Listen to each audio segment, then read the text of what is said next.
Modasa town hall સામે મુખ્ય 5 રસ્તા ખાતે ટ્રાફિક સિગ્નલનું લોકાર્પણ મોડાસા નગરપાલિકા પ્રમુખ શ્રી નીરજભાઈ શેઠના વરદ હસ્તે કરવામાં આવ્યું। મોડાસા શહેરમાં કેટલાય સમયથી મુખ્ય 5 રસ્તા ખાતે અવારનવાર ટ્રાફિક થતો હોય આ ટ્રાફિક સમસ્યાના નિરાકરણ માટે મોડાસા નગરપાલિકા દ્વારા ટ્રાફિક સિગ્નલ મૂકવામાં આવે છે, જેનો આજરોજ તારીખ 1/3/2025 શનિવારે સાંજે 4:30 કલાકે શ્રી નીરજભાઈ શેઠ પ્રમુખ શ્રી મોડાસા નગરપાલિકાના વરદ હસ્તે લોકાર્પણ કરવામાં આવેલ છે।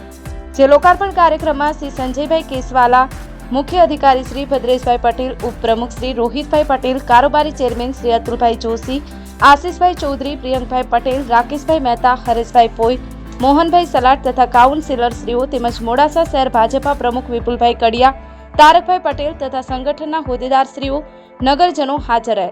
આ ટ્રાફિક સિગ્નલના નિયમોનું માર્ગદર્શન પોલીસ સ્ટાફ દ્વારા 1 માસ સુધી આપવામાં આવશે। આથી મોડાસાની જનતાને જણાવવાનું કે આ નિયમોનું પાલન કરે। ભારત કડિયા, એબી ન્યૂઝ ગુજરાતી, મોડાસા।